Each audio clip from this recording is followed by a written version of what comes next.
Today's story is titled, I Am Not a Bird, by SameHere2206. The link to the story is in the description below. Please enjoy.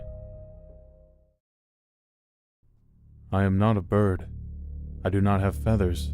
I cannot fly. My bones are not hollow.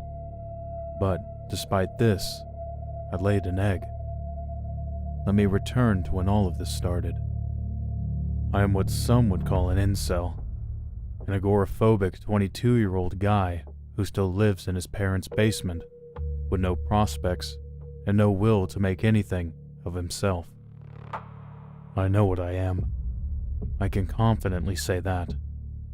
If I were to go back and change anything, it would be doing whatever possible to prevent my life from reaching this point. It probably came with my decision to not go to college. I was fed up with high school and didn't want to be strapped with copious amounts of debt. I told myself that I would get a job right out of high school, that I would then have the money I wanted to be free to do whatever I wanted. I tried a few things: movie theaters, fast food, bagging groceries, but everything just made me feel more trapped. So, I stopped searching. I cooped myself up in my room, playing video games, eating what I wanted, browsing any part of the internet I pleased, and eventually took up drinking, anything to make me feel more free. But I only felt more caged. I was never a religious person.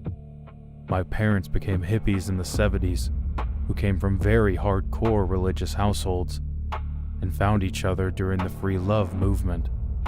I never cared for their brand of agnosticism they still held, and I was constantly jealous of the freedom they experienced.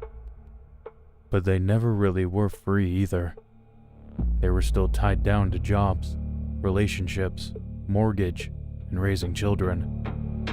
My mother always wore those ridiculous heart-shaped sunglasses and attempted to constantly reassure her that she was free. I never cared for their vision of freedom, yet I was still jealous they felt it. I know the saying, free as a bird. That's the freedom I wanted. Constantly, every moment wishing that I could have no worries, that I could fly away from all this and be truly, wonderfully free.